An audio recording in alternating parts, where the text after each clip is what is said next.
Well, good morning. How you doing? How you been?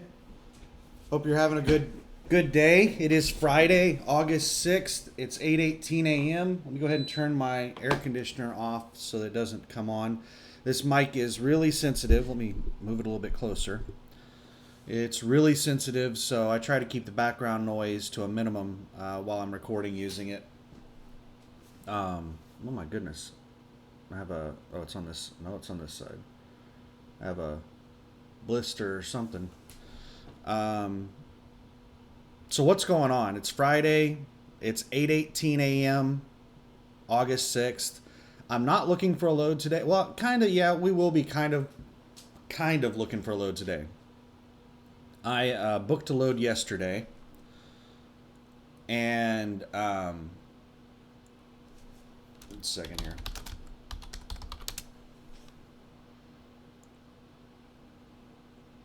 So I booked a load yesterday, and we'll talk about the load that I booked. But there's a whole bunch of other stuff to talk about before we get into that. We'll talk about the load that I booked, but my goodness, so much stuff going on. Um, I don't want to get too involved in politics or the economy or the virus or anything else because that's not what this channel is about. This is about just video logging my life as a truck driver for informational purposes, so people could get benefit from it in some way, shape, or form. But all of that stuff affects us as truck drivers. So I'll try to touch on it without going too deep into it. We'll talk about a few things real quick, and then we'll talk about my load that I booked, and we'll start looking for my next load. But my hopes aren't too high that we're going to find anything because the load doesn't deliver until next Thursday, almost a week from now. And typically most of the loads are booked, the loads that are on the board are for the next couple of days. There's not a whole lot of loads a week out. So real quick before we get into this, what's happened since the last video? So I was doing that really crappy dedicated run from Oklahoma City to Dallas. There are a lot of reasons I decided to stop doing it. I knew the pace sucked whenever I started, but I thought that I could do enough runs that it would make the pay decent. And then after the very first run, I realized, no, I'm not going to be able to do very many of these runs because of all the issues with it. So after the very first run, I knew I wasn't going to continue doing it, but they already had 2 more loads booked for me. So I went ahead and ran those 2 loads. So I did a total of 3 loads on that dedicated run. I stopped doing that on Sunday, not this past Sunday, but the Sunday before, and put in a request at trailer utilization for a trailer. They found a trailer for me on Tuesday. I had, some drama with trailer utilization again, mainly just Richard over in trailer utilization. I can't stand that guy. I hate the way he talks to me. He talks to me like I'm his subordinate. He barks orders at me, commands me to do stuff, and it really pisses me off. But anyway, I went around in circles with them, and I ended up getting a trailer here in town in Oklahoma City. And it still took me 5 or 6 hours to pick the damn trailer up because of all the drama with trailer utilization. But I got it back over to the place where I paid to park, and then I came back to the house, and I've been looking for a load ever since then. I looked for a load on Wednesday, Thursday, Friday of that week. Couldn't find one that I wanted. Now, there are tons of loads on the load board. It's not like there aren't any loads. I mean, there's even some, pretty good paying loads. There just wasn't one that I wanted to do. I'm really picky on the loads that I do. And then the following week, this week, I looked for a load Monday, Tuesday, Wednesday, Thursday. I finally found a load on Thursday. And the only reason I ended up taking it was because I negotiated the rate up. I didn't like the load at the rate it was posted at. But I was able to get $500 more on it. And so I went ahead and agreed to do it. We'll talk more about that load in a minute. But that's got you caught up to where I'm at right now. So before we start talking about the load and looking for a load, what are some things that every owner operator needs to be aware of right now. Okay, so things that are going to affect our business. Weather affects our business, doesn't it? We've been going through climate change. I don't care if you think it's, cow farts or, automobile exhaust or, aliens. The climate is always changing on this planet. I don't care what you think the cause is. That's not really up for debate. The debate is the cause of climate change. It's not that climate change is actually happening. Climate change is happening. The only debate is what the cause of climate change is, what's driving it, what's been driving it for millions of years, or cow farts. So the climate is changing. One of the articles that I looked at today is that do you remember that movie, The Day After Tomorrow? And the premise behind that movie was desalinization of the oceans due to melting ice, and it messed up the Gulf Stream. So there are like rivers in the ocean that take warm water into cold areas, like Europe. Most of Europe would be really cold if it wasn't for the Gulf Stream. It takes a river of warm water from the Gulf area and takes it up the coast, up the east coast of the United States, over to England, over to Europe. And without that Gulf Stream, it would be really cold over there. Well, they're saying that there's signs that the Gulf Stream is collapsing. One of the things that we've had over the last few years that's caused dramatic weather events is the jet stream has been behaving very weird. The jet stream, the reason we had that really hot weather on the West Coast last month or the month before was because the jet stream was like way up high and then it dipped way down. So the central United States, a lot of that was cooler than normal. But over on the West Coast, because the jet stream was up really high right there, it had basically sucked up air, hot air from the central part of the planet up north. Whereas normally the jet stream is not that high in that area. And then for the really cold temperatures, like the ridiculously record-setting cold winter that we had this past year, where we had snow as far south as Mexico, that was because the jet stream dipped way down in the central United States. It dipped all the way down to Mexico, and it pulled air from up in Canada all the way down through Texas and into Mexico. Crazy. So, plan on there being abnormal weather. We're probably going to have some weird winter weather again. It seems to be getting worse year after year. The temperature and weather anomalies, seem to be getting worse year over year. So we could have another major event this year where we have Arctic weather go all the way down to Mexico and it shuts down transportation for a couple weeks again. So make sure you have a nest egg for that. Make sure that you can ride that out without, going out of business.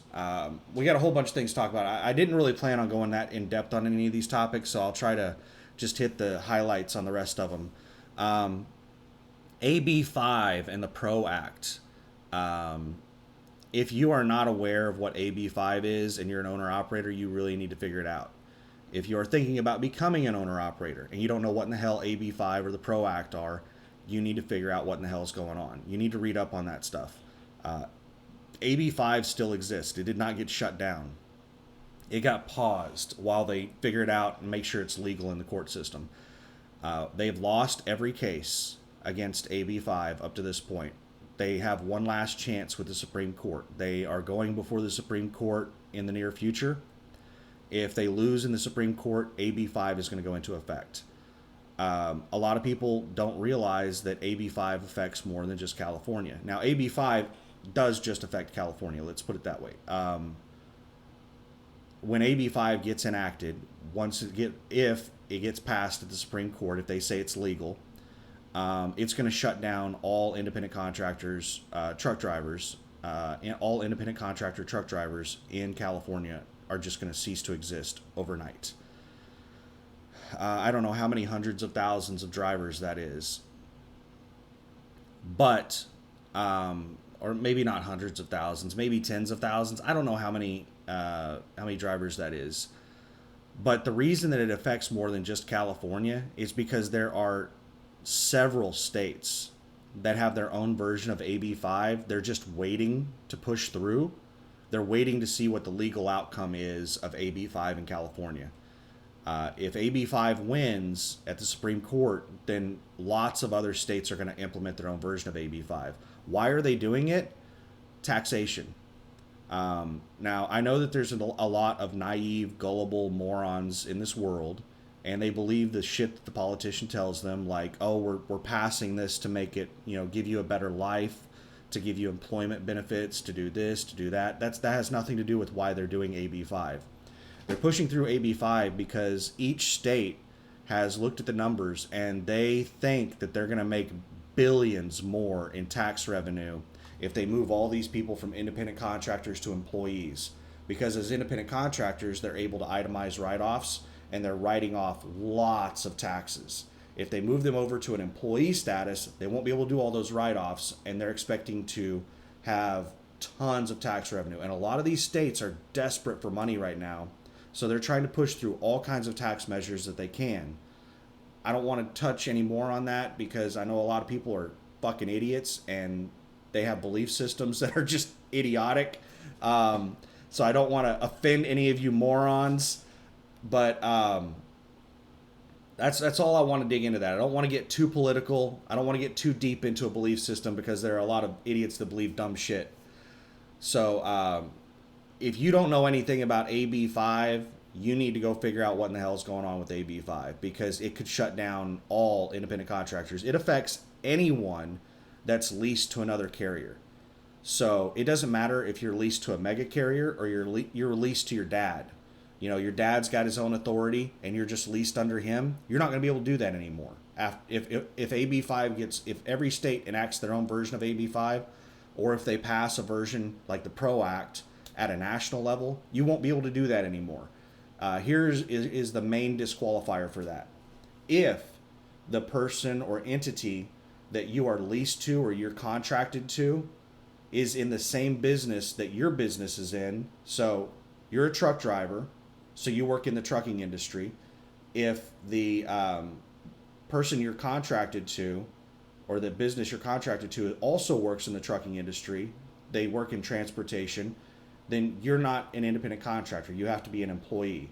Now, if you're a landscaper and you're doing landscaping for an independent, not an independent contractor, but for a trucking company, then yes, you can be an independent contractor and do that. But if the company that you're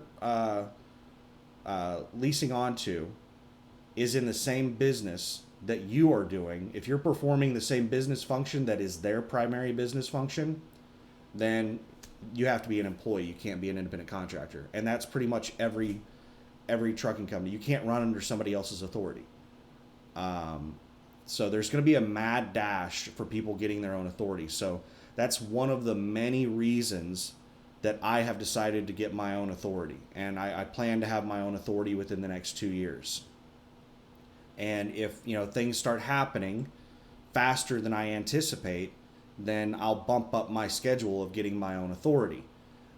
So that's the reason I say you guys need to be aware of this kind of shit. You need to, I've talked to people that were completely oblivious that AB5 existed and that they were still fighting it in the court system. You need to be aware of this shit.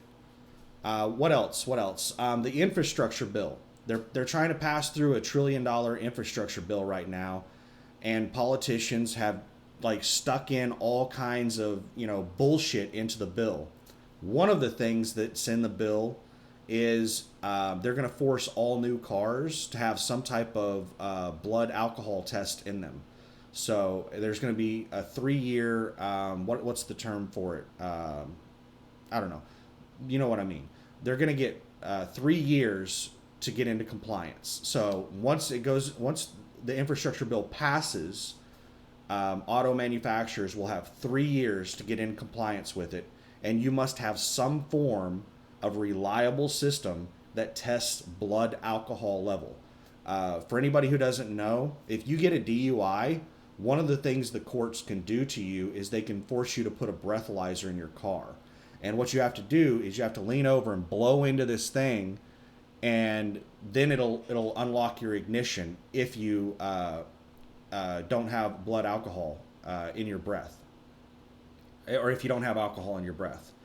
I know of somebody who installed those things. They're a real pain in the ass.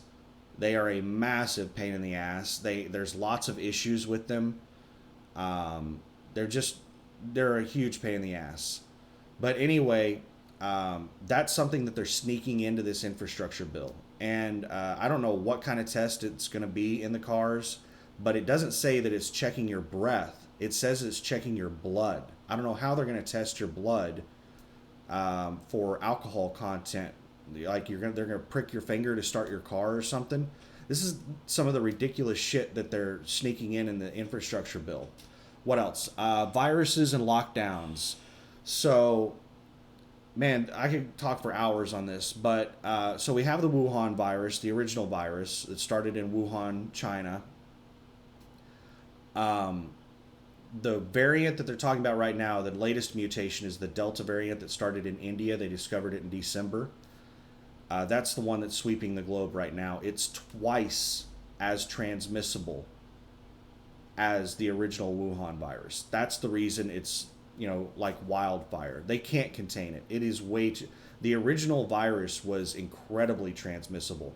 And now the new strain, the Delta variant that's going around the world, the Indian variant, that one is way more contagious. Twice as transmissible as the original. There's also a Lambda variant that started out in Peru, and a Gamma variant. I can't remember where that one started out at. I want to say the UK. But it takes a while for these viruses to go around the world. The Delta variant we're talking about right now was discovered in December. That's 9 months ago. And we're just now hearing about it. The Lambda and the Gamma variants are the ones that we're going to hear about after this one. The virus is incredibly unstable. It's constantly mutating. The variants that we're hearing about are just like the variants that are becoming popular, and they're spreading in mass. There are lots of other smaller variants that aren't quite as transmissible, and they're dying out and stuff like that. So because this virus is so unstable, it's basically making the vaccines worthless. Now, I don't want to get into a big discussion about the vaccines. Go do your own research on it. Look at the data. The point I'm trying to make on this is that they can't control it. And we're in summer right now. Anybody who knows anything knows that flu season is in the winter. That viruses thrive in cold weather. They don't do so well in hot weather. And the reason we have a seasonal flu is because it's an unstable virus. It's not nearly as unstable as the Wuhan virus. The Wuhan virus is much more unstable than our seasonal flu. We're able to come up with a vaccine every year for our seasonal flu. Sometimes our seasonal flu will mutate more than once a year, and sometimes by the time they get the vaccine out, it's absolutely worthless. So they can't keep up with the mutations of the Wuhan virus with how much it's mutating. So it's sweeping the globe right now in the summer. Whenever we hit the winter months, it's, in my opinion, going to be a lot worse. They're talking about lockdowns. Now we're coming to the point of why I'm talking about the virus. Lockdowns. They're talking about lockdowns again. Are we going to have lockdowns? I don't know. It's highly, highly likely that we will have lockdowns again. Now, one thing to remember, last year when we had lockdowns, the Republicans were in control. And the Republicans are much more about personal choice and freedom. And the Democrats feel that people are too stupid to make decisions on their own, so the government needs to make decisions for them. So the Democrats pushed really, really hard for a federal lockdown. And they got really pissed off at the Republicans because they would not do a federal lockdown. They just left it to the states and allowed each state to do whatever the hell they wanted. Now the Democrats are in power. So does that mean that we're going to have a federal lockdown this time? We're going to have California rules rolled out across the entire country? I don't know. But if you're looking forward to lockdowns, which I am, I loved traffic during lockdowns. It was awesome to be able to drive through a major city at any time I wanted. Um, they may not look the same this time. With the Democrats in power, they could be much more strict. So we'll have to wait and see what happens with the lockdowns if and when they happen. What else? The economy. Oh my goodness, the economy. Fuel. We'll talk about fuel with the economy as well. We live in a bubble economy. We have boom bust cycles, and we are way overdue for the bubbles bursting. We should have had a market crash years ago. Um, we don't know when the bubbles are going to burst, but they are going to burst, and we are in the biggest bubbles of all time. The next market crash is going to dwarf what happened in 2008, 2009. It's going to be way worse. I don't know what's going to pop those bubbles. In 2008, 2009, there were two main things that popped the bubbles. One was rising fuel costs. They started getting upwards of $4 or $5 a gallon. And number two was rising interest rates. There were a lot of people that were on loans or that had credit cards or some type of credit that was based on prime, the prime rate. And it fluctuated with prime rate. Probably the most memorable of these was the adjustable rate mortgage. They talked about adjustable rate mortgages, ARMs, a lot back in 2008, 2009, and they blamed all the people that bought houses. Now we could talk about that forever. It wasn't the people that bought houses; it was the financial industry, the investment people that were leveraging those exotic, like derivatives. They created these derivatives off of those subprime loans, marketed them as AAA, and they leveraged them like a million to one or some ridiculous leverage. They're the ones to blame for the 2008 2009 crash, not the idiots that got into loans that they didn't understand they wouldn't be able to pay because they were just too fucking stupid to make financial decisions. There's a lot of people that are too dumb to own a house. Like, it's just ridiculous. But anyway, keep an eye on the economy. Keep an eye on rising fuel costs. Keep an eye on indicators that the economy is about to tank. You talk with just about anybody right now, and they're going to tell you that they think the economy is going to crash this fall. I don't know if the economy is going to crash this fall. Nobody really does. And usually when I hear everybody saying the same thing, it doesn't happen. So because I hear everybody saying the economy is going to crash this fall, I think the likelihood the economy is going to crash this fall is not very high. But it could. Who knows? Keep an eye on the economy and what all is going on with that. Other things that affect the economy and fuel prices, the Middle East. You know, they've been fighting wars in the Middle East for thousands of years. There's constantly something going on in the Middle East. But we have seen an escalation recently. It's become more brazen. Used to, there were little tit for tat things that would happen, and countries would deny involvement and stuff like that, but they would have like their little secret groups or groups that they were supporting do little things against other countries. Just these little tit for tat type stuff. Now it's become so much more brazen. Iran is just openly attacking ships over there in the Gulf. The Gulf of Oman, the Strait of Hormuz, over there in the Middle East, that little area there. Israel is attacking Iranian assets. Iran is attacking Israeli assets.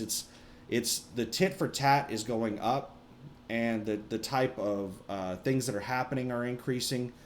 And if it keeps escalating, then it could lead to full-scale war over there. It's going up at a rapid rate right now. So keep an eye on what's going on over the Middle East. So now let's start talking about the load that I got. That's all I want to say on the economy and everything we need to be watching out for as owner operators. We need to be aware of all this shit because we need to make business decisions around this stuff. So let's talk about the load that I ended up getting. Let's go over to the spreadsheet. All right, so this right here is the original load before I negotiated the rate, and this is the load after I negotiated the rate. So the original load paid $7,500 gross, like total. Not to me. That's the total amount that it paid before the percentages. I renegotiated it from $7,500 to $8,000. So originally the total amount the load was paying was $346 per mile. I renegotiated it to $369 per mile. And after all the percentage cuts, originally the load was paying me $2.41 a mile, and now it's paying me $2.56 a mile. Not a huge bump in price. Really, I would have preferred to get $9,000 for the load, but the broker was really rude at me just asking for any increase on the load. She told me that it wouldn't happen. She told me it was impossible. It's a contract load, and she was just really rude on the phone. I almost just hung up on her ass. And then she said that she would check, but it's not going to happen. And she hung up on me, and I didn't expect to get a call back. And then 2 minutes later, she was calling me back. I was on the phone with another broker, and I wasn't going to answer the call. And the other broker put me on hold, and I was sitting on hold for 5 minutes, and I finally just decided to switch over and answer the call. And I was surprised she let it ring that long. But she was like, they agreed to it. And she was really nice after that. But yeah, it wasn't a huge increase in the rate. I'm not too thrilled with it. Anybody that knows what kind of rates I run at, I generally am running at a minimum of $2.75 a mile. And I've been running at a lot of $3 to $4 per mile is what I'm actually making on the load. Has been a lot of $3 to $4 per mile. So I'm only going to be making $2.56 a mile on this load. It's going from Dallas to Portland. I'm going to have a 230 mile deadhead to go pick this load up. I'm going to be driving that same damn route that I drove on that dedicated, that route that I can't stand, Oklahoma City to Dallas. But I'm going to go pick this load up and then take it to Portland. Portland is not a very good market. I am going to take a pretty bad load out of Portland. Portland does not pay very well. So instead of getting a load for $3.70 or $4 a mile, the load that I get coming out of Portland is probably going to pay $3 a mile or less, which means that I'm going to be making $2 a mile, $1.80 to $2 a mile is probably what I'm going to make coming out of Portland. But we'll see. We'll see what pops up on the board. This over here is just me calculating how long it's going to take me to do the load. So if I have a 67 mile per hour average, it's going to take me 2.6 days to do the load. That's including 10-hour breaks. It's going to take me approximately 2.6 days to do the load. So I have an extra day and a half on the load to get it there. But I can pick the load up whenever I want. So I could wait until the last minute to pick it up and then drive it up there and have more time at home. But I've been at home for 2 weeks already. I don't really want to have more extra time. I would rather have a nice casual drive to Portland and have a stress-free drive with a lot of extra time. I can sleep in if I want to, stuff like that, than try to stay at my house an extra day. I would rather leave and have that extra day to get to Portland. I like having extra time on loads. That's one of the reasons I quit doing that dedicated run is I couldn't stand how stressful it was. It reminded me of back in the day when I was doing line haul. And line haul is really stressful. It's just everything is just hurry up, hurry up, hurry up, hurry up. You're on a clock with everything that you do, and it is very, very stressful. So that's the reason I like over the road is it's much more casual. You usually have an extra day or two to get everywhere you're going, and I like that. I like these really big long runs that have an extra day or two on them. Uh, that's that's the main reason that I book really long runs is because I like a casual lifestyle. Um, so, but one other thing I wanted to touch on booking these loads, and let me switch over to the load board. Let me get it pulled up here. Bear with me a moment, and we'll look for loads coming out of Portland. Um,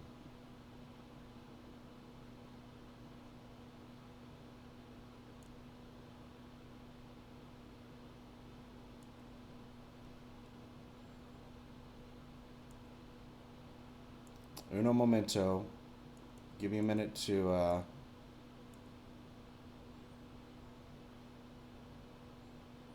right, real quick. Let me pause this. All right, this is the Oklahoma City area. This is my normal search for the Oklahoma City area. It's a 350-mile radius around Oklahoma City. And as you can see, there's no load close to what I'm getting. I'm getting $8,000 for this load. Here's a load for $7,000, Grand Prairie, Texas to Kent, Washington. It's paying $346 a mile.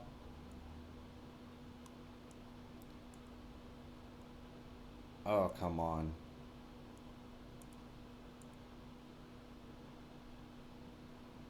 Yeah, Grand Prairie, Texas to Kent, Washington. Grand Prairie is basically Dallas. So this is Dallas to Washington. And I'm going to Portland, not Washington, so I'm not going quite as far.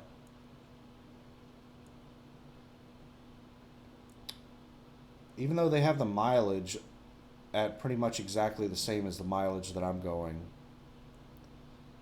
I don't know, I'd have to double check to see if that's a load of crap on the mileage. But this is almost the exact same run that I have, but it's $1,000 less. Because I'm getting $369 a mile, and this thing's paying $346 a mile. I'm getting 23 cents a mile more. So yeah, the load that I got is better than any load on the board. If this one catches your eye right here, this one's a load of crap. Jimmy over at the CGI agency lies like crazy on all of his load listings. All these line haul runs, Oklahoma City, Dallas, Shreveport, Little Rock. All of these things are listed by Jimmy over at CGI, and they're complete loads of bullshit. These are ABF line haul runs that pay $225 a mile, and you get 70% of that $225. So these all pay $1.70 a mile, not the $7.71 a mile that Jimmy has them listed at. I asked Jimmy a couple of days ago why in the hell he does this bullshit, and he's like, oh, it's not me, it's Landstar. I put all the correct information on the loads. It's Landstar that screws up and lists them at those high rate per miles. That's bullshit, Jimmy. You do it to get them at the top of the board. We all know it. Quit being a lying little piece of shit. You're already a piece of scum doing this shit, and then you gotta lie on top of it. I wish Landstar would police this crap. Landstar polices the drivers really well. Landstar is insanely strict on the drivers. Just insanely strict on the drivers. Not so much with the agents. The agents are not treated the same as the drivers. The agents get to basically run amok and do whatever the hell they want. It's really hard to get your contract terminated as an agent, but as a driver, it is real easy. I was just watching a YouTube video of somebody that said that they had their contract terminated at Landstar because of a road rage incident. And they said that road rage incident happened at like 11 a.m. or something. And they said their contract with Landstar was terminated by like 3 o'clock in the afternoon. Like, it only took like 3 or 4 hours before this guy's contract was terminated. Now there was some weird shit that happened with it. He threw a piss bottle at somebody. It's yeah, go find that video. I don't know if he put it in there, fired from Landstar for throwing a piss bottle, but he did have something about being terminated from Landstar in his title.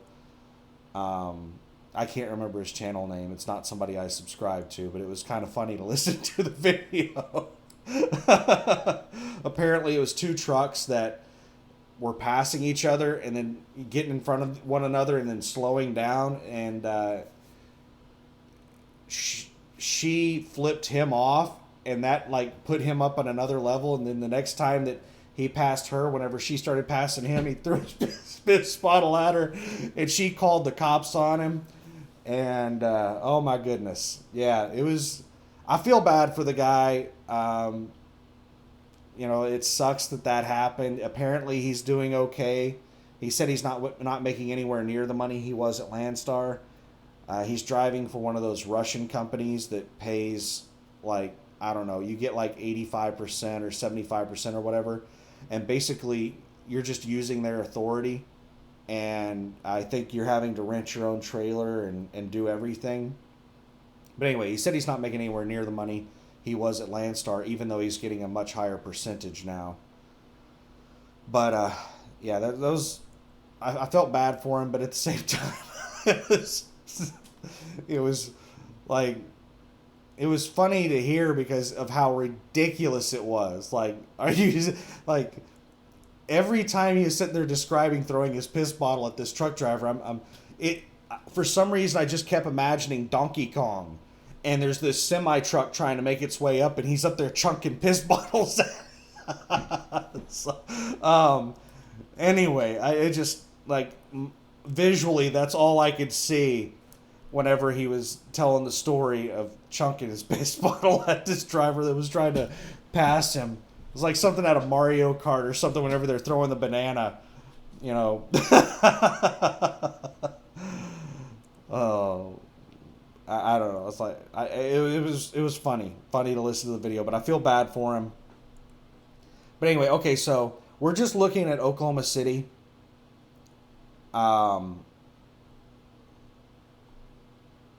Just to see if there's really any like major awesome loads we missed out on, and it doesn't look like it. The load that I got is better than anything on here that I've seen. So now let me switch this over to Portland. All right.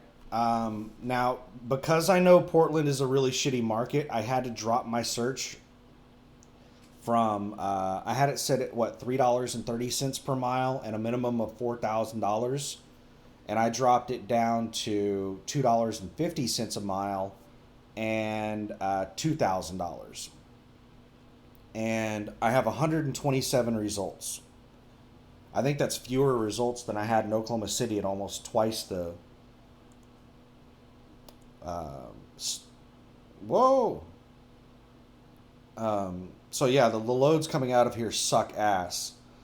So here we got an $8,000 load. A lot of people just see that $8,000 and they're like, wow, that's amazing. Well, it's $2.84 a mile. You're not only going coast to coast on this load, you're also going from one corner to the other. You're going from Portland to Tampa. It is 2,800 miles, and the mileage is probably higher than that. 2,800 miles from Oregon to Tampa, Florida. $2.84 a mile, $8,000. No. Here's Bend, Oregon, which I can't remember how much of a pain in the ass it is to get to Bend, Oregon. But it's going to Colorado. Oh my goodness.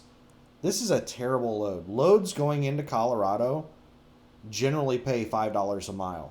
This thing is paying $4 a mile, so a dollar less per mile than what a normal Colorado load pays. And it has 5 extra stops on it. That's a crap run. Carroll Stream, Illinois. I think that's not too far from Chicago. It has 1 extra stop on it. It's paying $2.89 a mile. That's crap. This is Jimmy at CGI. These 3 loads right here are the really shitty line haul runs that he lies and puts on here that it pays $8.27 a mile. All these loads are bullshit. Okay, Renton, Washington over to something Park, Georgia. 257 a mile, coast to coast.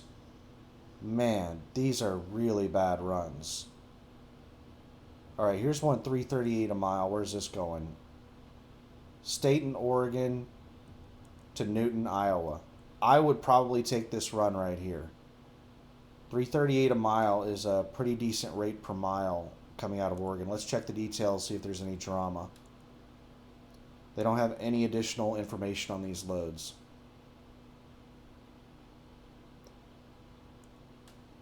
I would much rather be looking for a load in Iowa than Oregon.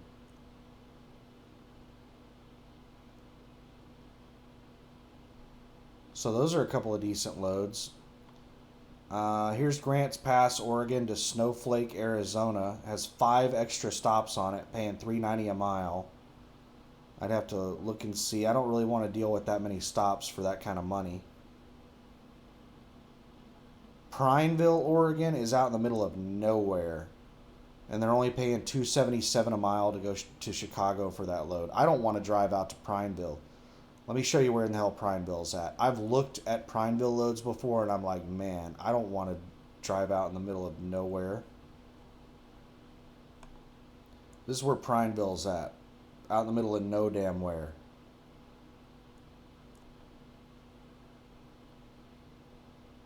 You'll be driving on state roads and shit to get out there. And I think you're going to be driving through quite a few mountains on like 2-lane bidirectional highways. Yeah, Bend, Oregon right there. And it's right next to Prineville. I would have to do a lot of research. If there was a good load in Prineville, then I would have to do a lot of research on the roads to figure out if I wanted to do it or not. But it's a tremendous amount of highway driving in the mountains.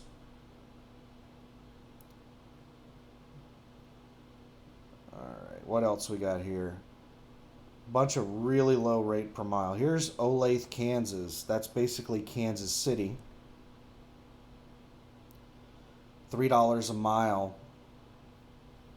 I might actually haul that back to Kansas City right there. And then there's another load that I can take out of Kansas City going straight back to Kent, Washington, Seattle, Washington for $6,800.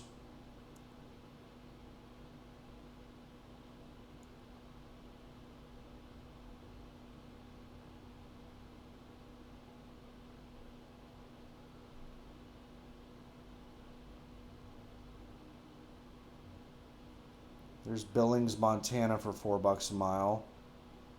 $4.41 a mile for the exact same load.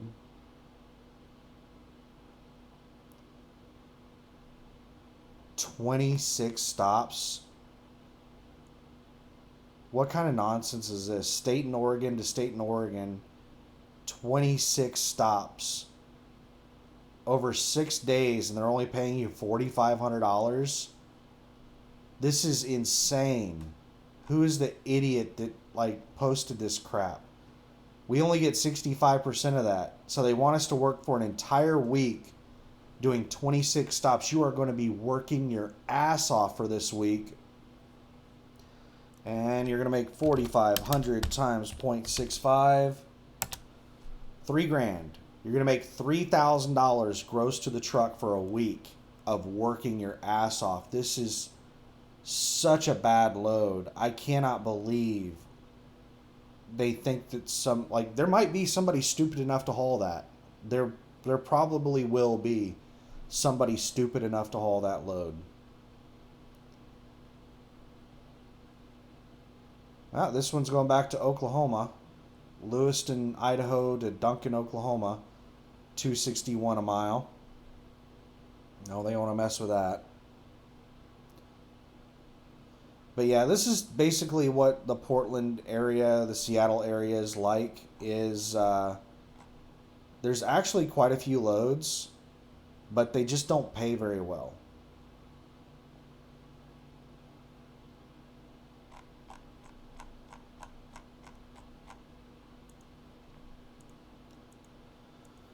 So, yeah, I'm fully expecting I'm going to take a pretty bad load out of Oregon. I might be sitting around for a few days in Oregon waiting on a load. Real quick, one thing to talk about on loads is, and let me blow my nose before I start this. All right, we're back. Um, a lot of people are not very good at picking loads. A lot of people haul really bad loads, and it's because they don't look at the big picture. It's kind of like what I was pointing out a minute ago. Whenever you saw that $8,000 load, let me see if that's there. Yeah, this one up here at the top, this $8,000 load. A lot of people just fixate on how much the load pays, the total amount to pay is. Some people fixate on rate per mile. You really need to be a big picture kind of person to pick good loads, because you need to take everything into consideration. What kind of market is it going into? What kind of market is it coming out of? So the market it's coming out of and the market it's going into kind of dictate what is a good rate and what is a bad rate. And so, I mean, you need to be looking at rate per mile, rate per day, like how many days you're going to be on the load. If a load is paying $5,000, but you're on the load for 30 days, you can make a lot more than $5,000 in 30 days. If you're going to be sitting at home for that entire time and you want to do home time, then, that's a different story. But then, also you need to be taking into consideration expenses like tolls, scale tickets, permits, transflow, licensing, blankets, straps, things like that. Any kind of expenses that you would be accruing by taking that load. Does it make it worth it? Like the dedicated run I was just doing, having to scale every load, having to transflow a whole bunch of extra. It only costs like $2 to do the transflow to send my documents into Landstar, but that adds up over time. If I'm having to scale every load and do a whole bunch of extra transflows, if I'm doing like 5 extra transflows per week, that's $10 per week in transflows. And then if I'm having to do 5 extra scales per week, then they increase the price of scales. What are they now? I think they used to be $12 and now they're $12.50. I think everything went up by 50 cents. But we'll go with $12. I think they're actually more expensive than that. But if I'm doing 5 of those per week, that's $60 a week, plus an extra $10 in transflow. That's $70 extra expenses per week doing that dedicated run. And then if you have, tolls on top of that and things like that, these are all things that you need to factor in to, picking loads. Are you going to have extra fuel costs with, a load? Fuel costs are huge. So if you're going to be paying an extra 30 or 40 cents per gallon to do this run versus that run, and this run is just barely paying a little bit more than that run, once you factor in all your additional expenses, then, that's kind of like how I did that breakdown on the dedicated runs when I was factoring in, the fuel cost difference and all the rest of that stuff. But anyway, yeah, there's a lot of things that you need to take into consideration when picking loads. Let's just a second here. Let me scroll down.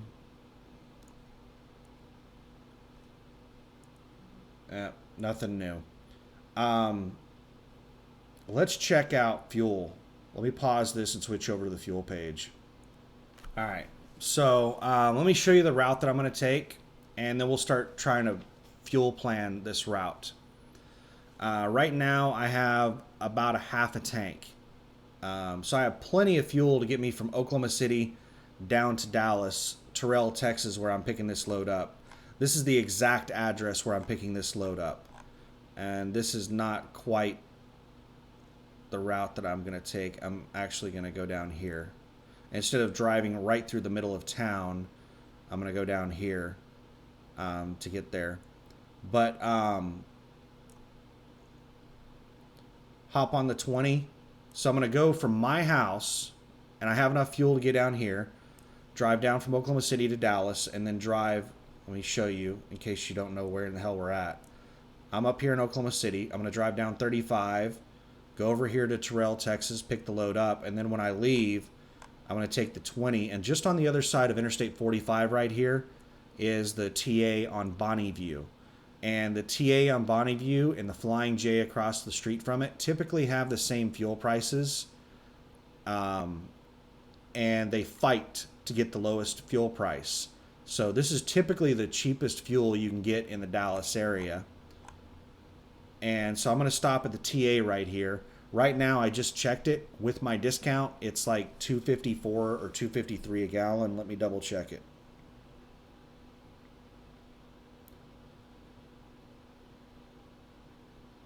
$2.53 a gallon. And up in Oklahoma City, it's $2.65 a gallon. So it's 12 cents a gallon cheaper down there. So this is definitely one of my fuel stops. I'm going to top off right there. And let's check. Let's do fuel discounts, Dallas, Texas. Let's do 500-mile radius, vendor.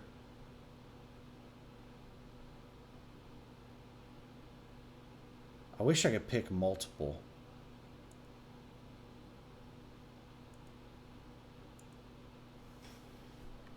Let's see if I can pick multiple. So there's Petro, TA. Nope, I cannot pick multiple.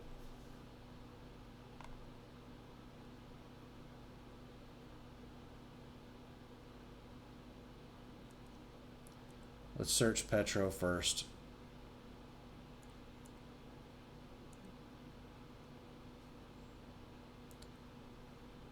All right, $2.56 a gallon is the cheapest price within 500 miles. Now let's check TA. $2.53 a gallon is the cheapest price within 500 miles of Dallas. And now let's check. Oh, they have Pilot Flying J put together. Why don't they have TA Petro put together?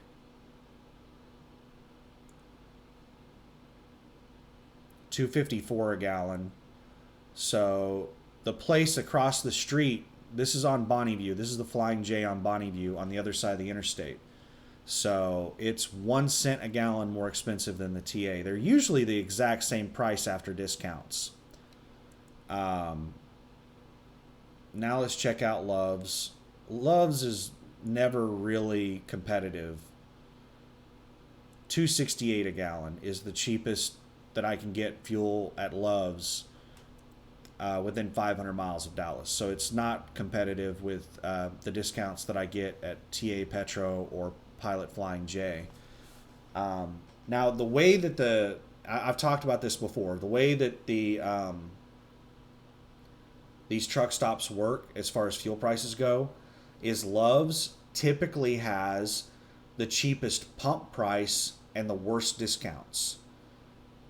Pilot Flying J typically has the middle of the road pump price and the middle of the road discounts. And then TA Petro usually has the highest pump price but the biggest discounts. So what you're actually paying at the end of the day if you have a good discount card is TA Petro is the cheapest, Pilot Flying J is the second cheapest, and Love's is the most expensive. But they're completely backwards if you do not have a discount card. Like if you are just getting fuel without a discount card, then Love's is the cheapest for you, Pilot Flying J is the second cheapest, and TA Petro is the most expensive. But it's complete opposite if you have a good discount card. So I almost always fuel up at TA and Petro. All right, so we know where we're fueling up within 500 miles of Dallas. So we're going to top off right here.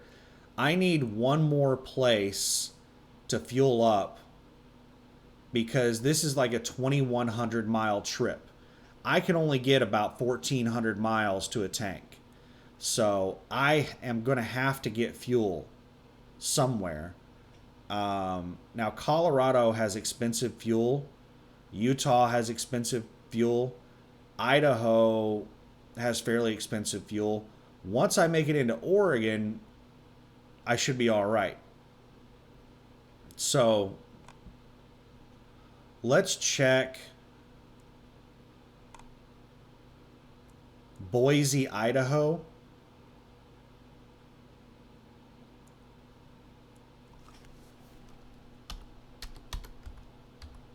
It's really hard to type in this thing because every time I type a letter, it does a search and it like locks up the browser. So I can be typing and it's just not inputting anything. I've talked about this before. It's just really janky piece of shit program. It's really frustrating.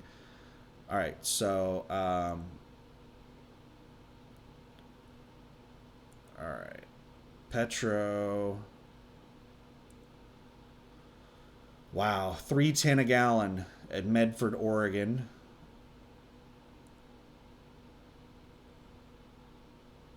And that's on I-5. Wow.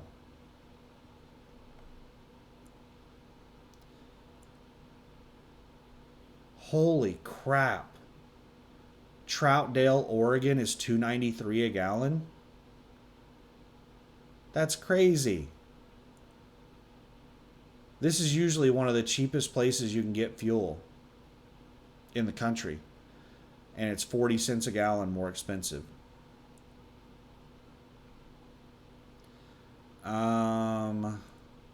Check out Pilot Flying J, 303 a gallon. Yeah, so we're looking at $3 a gallon fuel all the way to Portland. I thought that once I got to Troutdale, I'd be able to top off at cheap fuel prices, but let's check and see if Jubitz or someplace has cheap fuel.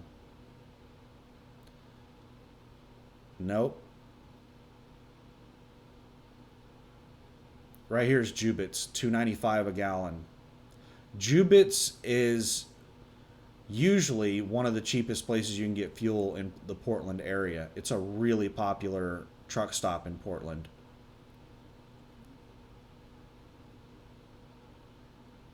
This TA in Troutdale right here is the one that I usually stop at. Wow, why in the hell is fuel so expensive there? It's usually not that expensive. I don't know what happened. All right, so now let's check. So this is a 500-mile radius around Boise.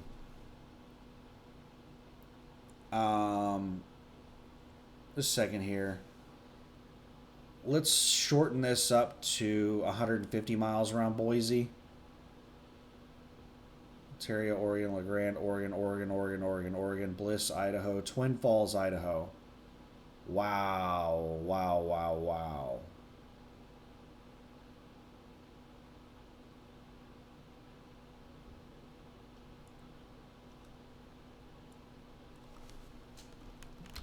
Let's do this. Twin Falls. Oh my goodness.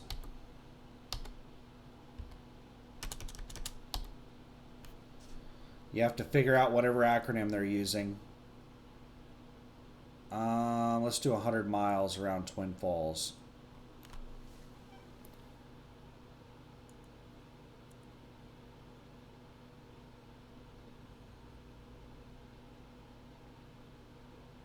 $3.80 a gallon. Holy crap.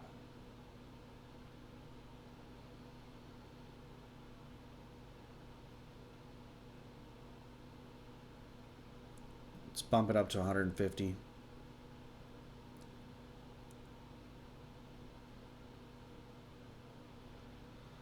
So, driving across Idaho, the cheapest fuel I'm going to be able to get is $3.60 a gallon in Boise. That is insane.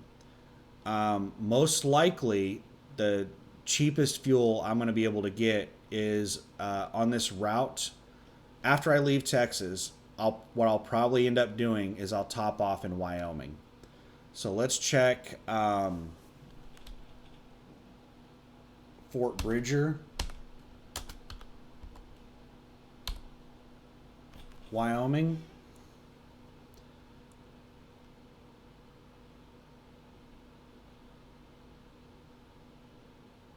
Wow. 376 in Fort Bridger.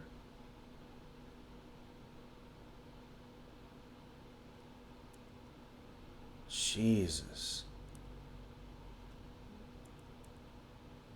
Let's do 500 miles around Fort Bridger. Ogallala, Nebraska. I'm not going to be driving through Ogallala.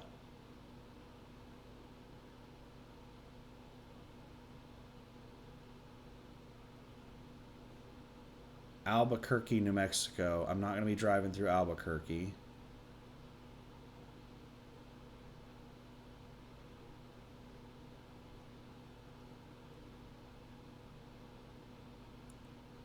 Let's take this down to 300 miles. Wheat Ridge, Colorado. This is I-70 and Ward Road.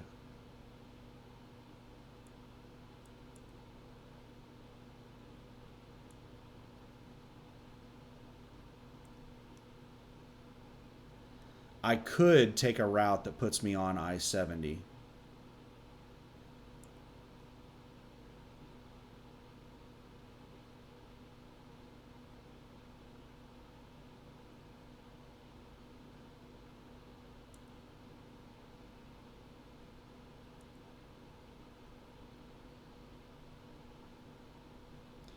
So it's this TA right here. So it's in Denver. I'm going to be driving through Denver.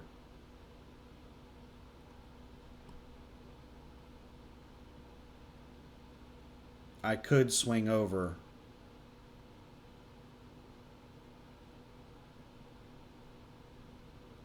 And get fuel there. What is it? 307 a gallon?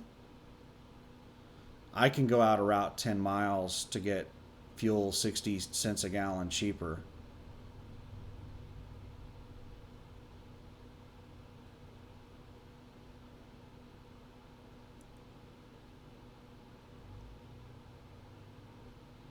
How much is the Cheyenne?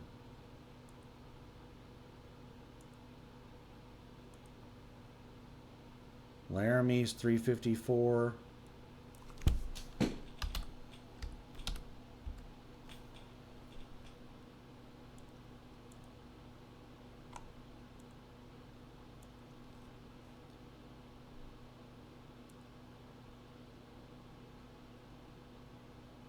$354, $355. Jesus, man. Usually Wyoming has cheaper fuel than Colorado.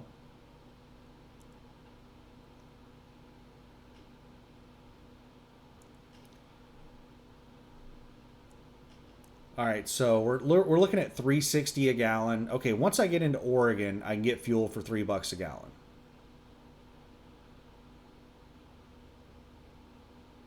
I can't make it all the way to Oregon though.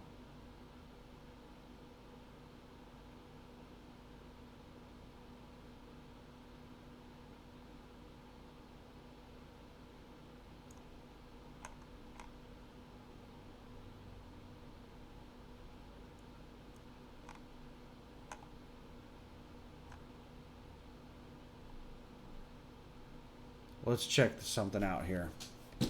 TA Petro locations.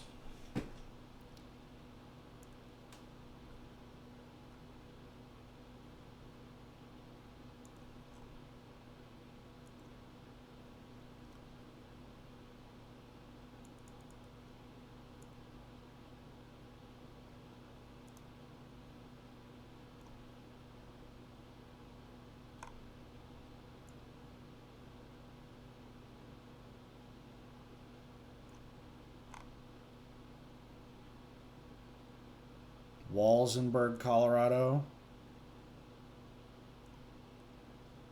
Let's check out Walsenburg, Colorado.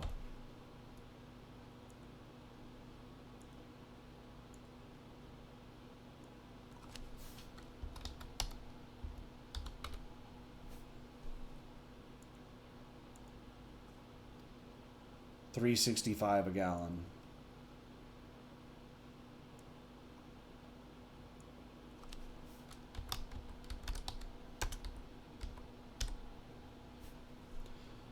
Check out Amarillo.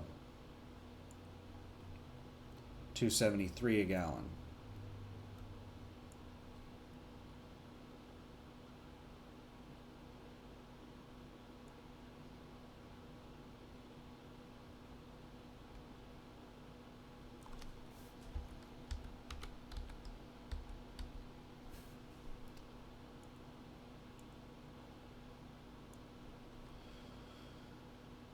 Oh, let's go up to 100 miles.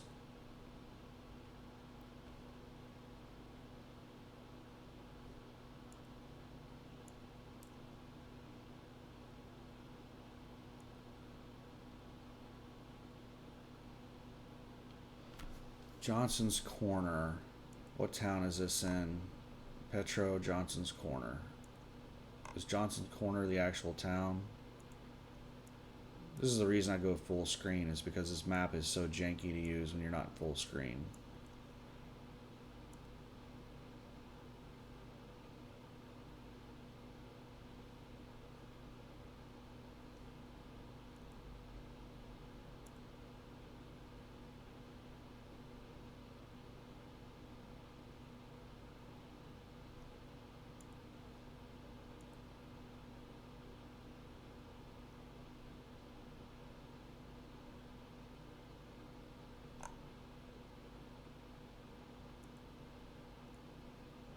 I think that's the one that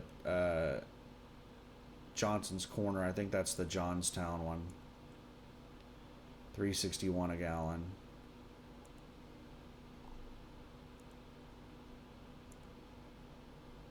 Lyman, Colorado. That's I-70 and Highway 24.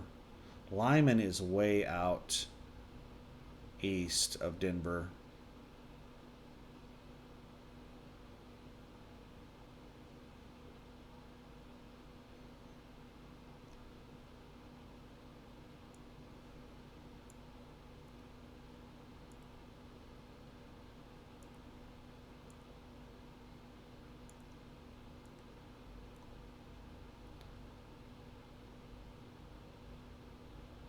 So Commerce City and Wheat Ridge.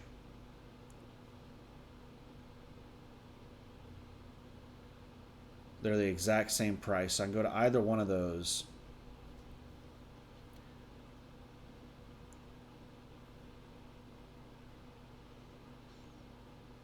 All right, one other thing to look at is, so those are 307 a gallon.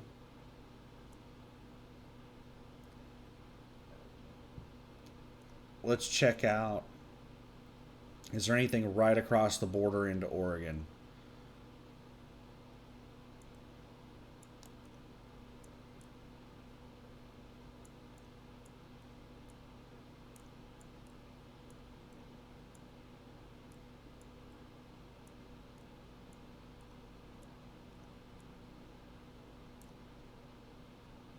All right, let's check out this TA in Huntington.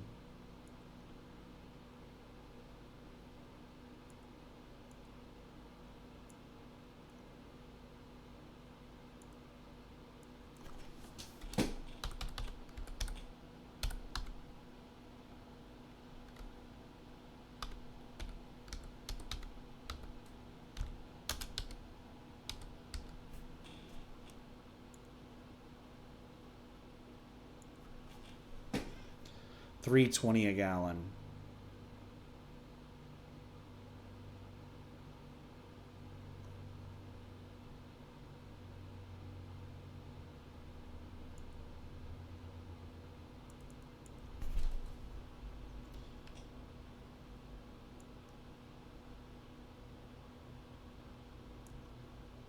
So let's do this.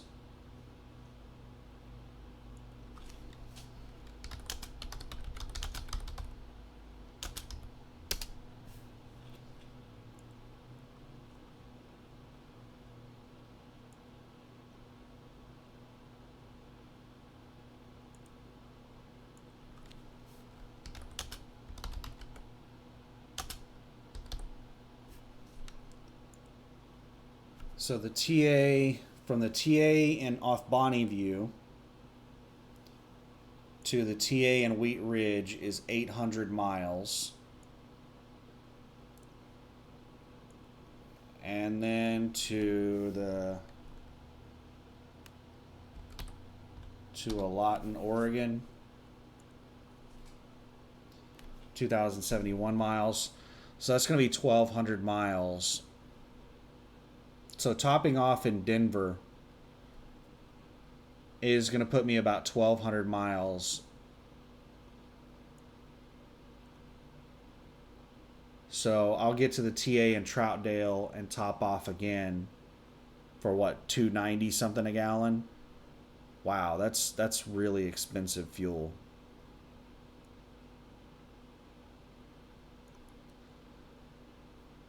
Oh my goodness.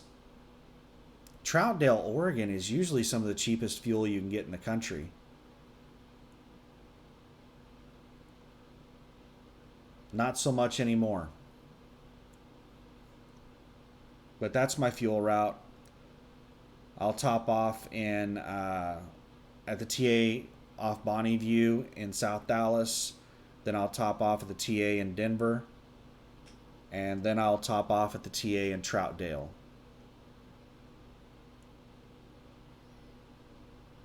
And this is going to be 253 a gallon, 307 a gallon, and then like 293 a gallon, 297 a gallon, somewhere in that area.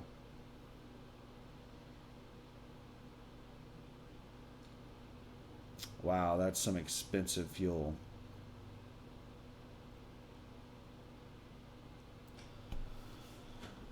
But we've got our fuel route, we've got our trip plan. Um, that's what I'm gonna be doing. It should not be a very heavy load. I'm gonna be really pissed off if it is heavy because it's not supposed to be heavy. Let me look at the rate con and see if there's anything specifically in the rate con. It's supposed to be under 25,000 pounds. Yeah, it does specify 25,000 pounds in the rate confirmation. I'm really picky about the weights that I'm willing to haul whenever I'm going across mountains. And I'm going to be going across a lot of mountains on this drive.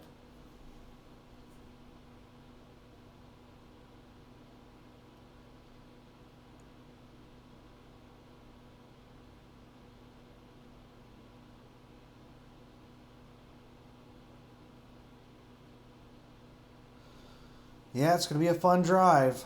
Um, what I'm planning on doing is it's a preloaded trailer. I can pick it up whenever I want. It's supposed to be ready Saturday sometime.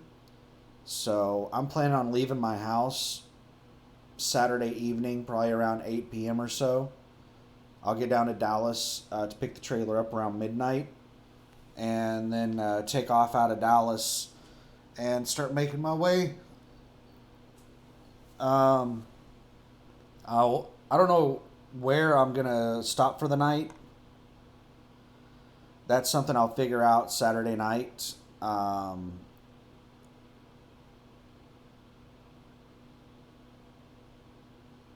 don't know. I'll probably try to make it through Amarillo. And I think there's a truck stop here in this town. Here, right here, Raton truck stop.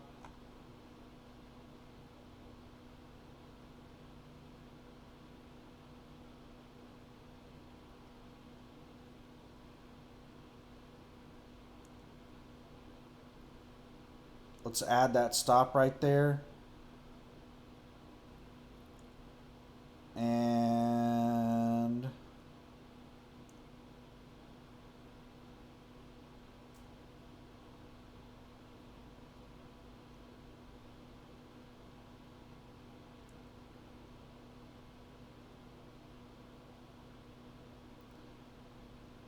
$606 miles. But the problem is, yeah, you can do 606 miles in a drive shift, but I'm going to be driving down from Oklahoma City. So I'm already going to have like 300 miles. So I'm only going to be able to drive 300 miles.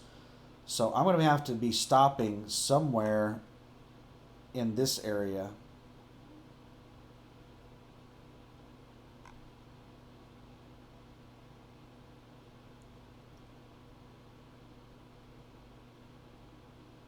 There's a Love's truck stop not too far out of Dallas. I think it's in Wichita Falls right here. I would prefer to make it further than Wichita Falls, though.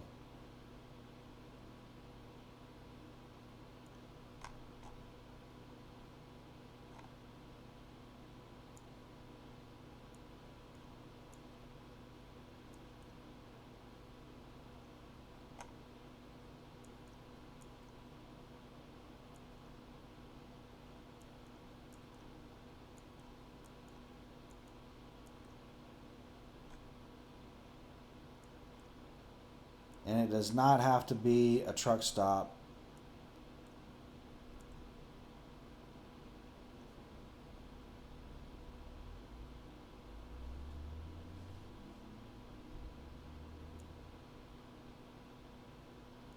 So there's a rest area right here in Headley.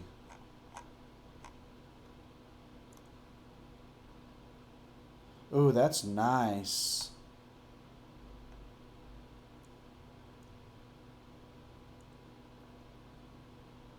Let's add that stop. Let's get rid of this Raton truck stop. Let's look at the details. Oh crap, wrong button.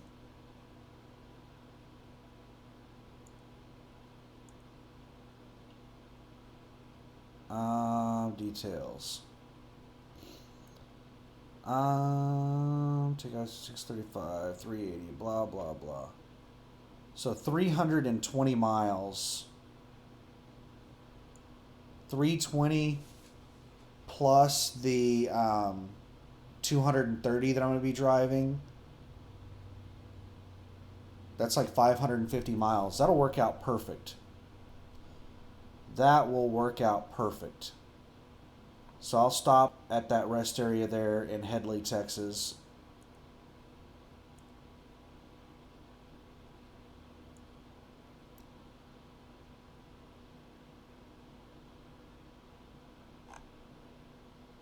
I've never used this send directions to your phone.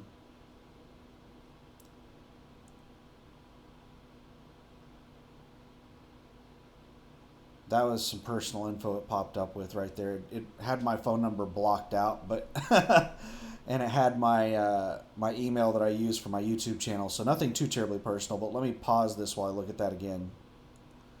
All right, sorry, I didn't mean to pause it for that long, but I went ahead and did the full trip plan on it. Got almost all of my stops.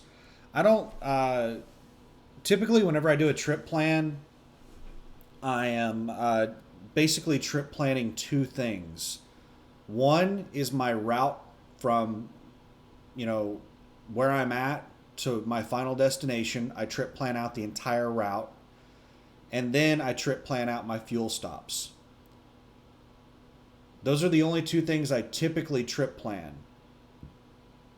Then I will trip plan my very first stop, like where I'm going to stop for the night.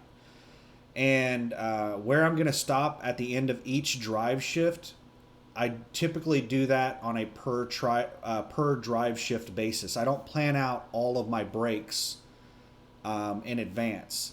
The only two main things I'm trying to do in my initial trip plan is the route to get to from where I'm picking up the load to where I'm delivering the load, and my fuel stops. Those are the only two things that I'm trying to get in the initial trip plan. I'll usually try to get in my very first rest stop, but I don't try to trip plan all of my rest stops all at once because I have no idea how I'm going to feel or anything. I typically will do my rest stops like as I'm doing like whenever I wake up in the morning, I'll try to pick a place that I want to make it to by the end of that drive shift. And that's how I do the rest stops of where I'm going to be stopping and resting. But one thing that I did check is how far, like my very first place I'm going to stop and rest at, this Headley, Texas, it's 500 miles from there to the TA in Denver. I want to be able to fuel up in Denver and then get the hell out of there. I don't want to stay in Denver because I should be getting to Denver in the middle of the night. So I want to leave Denver in the middle of the night. So I should be able to do a couple hundred more miles, which means I should probably be able to make it up to Laramie or maybe even Rawlins. I would have to check what the mileage is from Denver to Laramie and then Rawlins. But I would prefer to stop in either Laramie or Rawlins for the night rather than Denver. And I should be able to do that. But we'll just have to wait and see. I may not even stop in Headley, Texas at that rest area, even though that rest area looks really nice. I may not feel tired. I may not feel like stopping. I may want to go ahead and drive on through Amarillo and, go on from there. So I may try to find another place that's past Amarillo to stop at. I can't make it all the way to Raton, but I can make it to Amarillo or maybe Dalhart right here. So I would have to check and see like what kind of place there is to stop in this area. But I suspect that I'm going to be pretty tired by the time I get to Headley, so I'll probably stop there in Headley.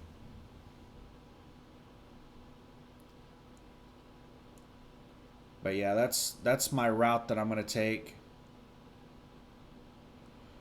to get to the Fred Meyers in Tualatin, Oregon, just south of Portland, south side of Portland. We're going to top off fuel south of Dallas, and then we're going to top off in Denver, and then we'll top off again in Troutdale. I haven't even put the Troutdale stop in yet. I'll worry about that whenever I get closer to Oregon and see what kind of time frame I'm looking at on how early I'm getting there. But anyway, I think that's about it to talk about in this video. We've covered a lot. That's the load that I have that I'm leaving the house on. So I'm going to enjoy my last couple of days off here. I'm trying to flip my damn sleep schedule. So I just had a hell of a time flipping from nights to days so that I could find a load. And now that I've found a load, now I need to switch back from days to nights. And it is not easy to constantly, switch my sleep schedule. It is not easy to do it. So I don't know. Like the first couple of days of this load might be really rough with my sleep schedule. We'll see what I'm going to be able to do in the next 2 days, flipping from a day schedule to a night schedule. Because I just woke up today at like 6 a.m. and I slept for like 10, 12 hours. I tried to sleep in further so that I could. What I was hoping to do is sleep in till like 9 or 10 a.m. and then be able to stay up all day today, all night tonight, and then sleep all day tomorrow. So I'm just going to try to push myself to stay awake as long as I can tonight, and then sleep in as much as I can tomorrow. We'll see how it goes. But anyway, thanks for watching. Have a good one. And I'll be back out on the road Saturday evening, and I'll try to make some driving videos. So thanks for watching. Have a great weekend. Bye.